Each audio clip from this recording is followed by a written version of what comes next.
Hi, this is Dr. Sri Lakshmi, physician, Aira Kira Hospital, Karimnagar. మీరు smoke చేస్తున్నారా లేదా మీ ఫ్యామిలీలో మీ ఫ్రెండ్స్లో స్మోక్ చేసే వాళ్ళు ఉన్నారా? అయితే ఈ వీడియో మీకోసం.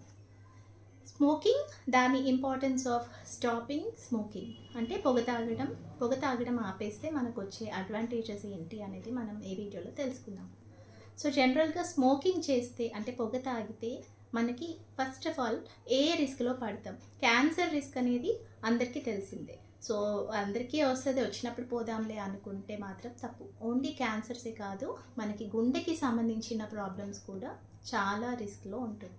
సో ఒక యంగ్ ఏజ్లో వాళ్ళకి బీపీ రావడం కానీ, నిద్ర పట్టకపోవడం కానీ, ఇరిటబుల్ ఉండడం కానీ, లేదంటే హార్ట్ అటాక్స్ రావడం కానీ, లేదా గుండెకి సంబంధించిన ప్రాబ్లమ్స్ రావడం కానీ చూస్తే అందులో స్మోకింగ్ అనేది ఒక హైయెస్ట్ రిస్క్ ఫ్యాక్టర్ కింద కన్సిడర్ అవుతుంది. ఈ రిస్క్ ఫ్యాక్టర్స్లో కూడా రెండు రకాలు ఉంటాయి, మాడిఫైయబుల్, అన్మాడిఫైయబుల్. మాడిఫైయబుల్ అంటే ఏంటి అంటే మన చేతిలో ఉన్న రిస్క్ ఫ్యాక్టర్స్, అంటే మనం దాన్ని మార్చుకోవచ్చు. మాడిఫై చేసుకోలేని రిస్క్ ఫ్యాక్టర్స్ అంటే ఏజ్ అవ్వచ్చు, మన జెనెటికల్ రిలేషన్స్ అవ్వచ్చు, అంటే జెనెటికల్గా మన వంశపారంపర్యంగా వచ్చేటి కావచ్చు, మన ఏజ్ని మనం కంట్రోల్ చేయలేం కదా. సో ఇలాంటివి మాడిఫై చేసుకోలేంది. కానీ స్మోకింగ్, పొగ తాగడం అనేది మాత్రం మన చేతిలో ఉంది. ఇందులో ఈ స్మోకర్స్లో, పొగ తాగే వాళ్ళలో రెండు రకాలుగా కన్సిడర్ చేస్తాం. ఒకటి లైట్ స్మోకర్స్, హెవీ స్మోకర్స్. ఒక రోజులో 25 సిగరెట్స్ కన్నా తక్కువ తాగే వాళ్ళని లైట్ స్మోకర్స్ అంటాం. 25 సిగరెట్స్ కన్నా ఎక్కువ తాగే వాళ్ళని హెవీ స్మోకర్స్ అంటాం. ఎందుకు ఇలా డిఫరెన్షియేట్ చేయాలి, దాని ఇంపార్టెన్స్ ఏంటి అంటే లైట్ స్మోకర్స్లో మనం ఒక్కసారి దృఢ నిర్ణయం చేసుకొని నేను ఇంకా తాగను అనుకుంటే యూ క్యాన్ డూ ఇట్, మీరు ఆపేయగలరు.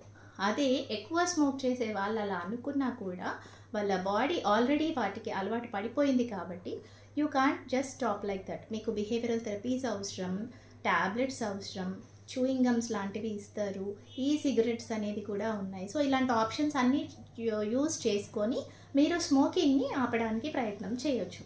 ఇంకొక అంశం ఏంటంటే ప్యాసివ్ స్మోకింగ్. ఇదేంటి అంటే మనం స్మోక్ చేయకపోయినా మన ఫ్రెండ్స్లో, మన చుట్టుపక్కల వాళ్ళు, మన ఆఫీస్లో, మన ఇంట్లో ఎవరు స్మోక్ చేసినా ఆ స్మోక్ మనం తీసుకున్న, ఇంక్లూడింగ్ కిడ్స్, పిల్లలు కూడా ఆ స్మోక్ని కనుక పీల్చుకుంటే వాళ్ళు కూడా స్మోకింగ్ చేసిన అంతే ప్రభావితం అవుతుంది వాళ్ళ బాడీలో. సో వీళ్ళకి ఎంతైతే రిస్క్ ఉంటుందో ఈ ఊరికే ఆ గాలి, ఆ పొగ పీల్చుకున్న వాళ్ళలో కూడా అంతే రిస్క్ ఉంటుంది క్యాన్సర్ రావడానికి, గుండె జబ్బులు రావడానికి. సో నేను నా సిగరెట్ నా ఇష్టం అనుకునే వాళ్ళకి ఈ వీడియో, మీతో పాటు ఉన్న వాళ్ళని కూడా మీరు స్పాయిల్ చేస్తున్నట్టే లెక్క. సో ఇప్పుడు ఎందుకు ఆపాలి మనం స్మోకింగ్ ఆపితే వచ్చే అడ్వాంటేజెస్ ఏంటి? మెయిన్గా మనకి ఈ ఓరల్ క్యాన్సర్స్, అన్నవాహికకి సంబంధించిన క్యాన్సర్స్ అనేటివి ఈ స్మోకింగ్ వల్ల, పొగ తాగడం వల్ల ఎక్కువ అయ్యేది చూస్తాం. సో 1 to 2 సిగరెట్స్ తాగే వాళ్ళలో పోలిస్తే రిస్క్ 3 to 4 సిగరెట్స్ ఒక రోజులో తాగే వాళ్ళలో 10% ఎక్కువ రిస్క్ ఉంటుంది. ఏది ఇక్కడ మన చిగుర్లు, పళ్ళు, టీత్, ఈ అన్నవాహిక, ఇవన్నిటికీ సంబంధించిన క్యాన్సర్స్, గుండె సమస్యలు ఇవన్నీ చాలా ఎక్కువగా ఉంటుంది. సో ఇప్పుడు మనకు తెలిసిన వాళ్ళకి వీడియో షేర్ చేసుకొని స్మోకింగ్కి వాళ్ళు స్మోక్ చేయడం తగ్గించుకునేలాగా ప్రయత్నం చేద్దాం. హోప్ ఈ వీడియో అందరికీ యూజ్ అవుతుంది అని అనుకుంటున్నాను. Thank you.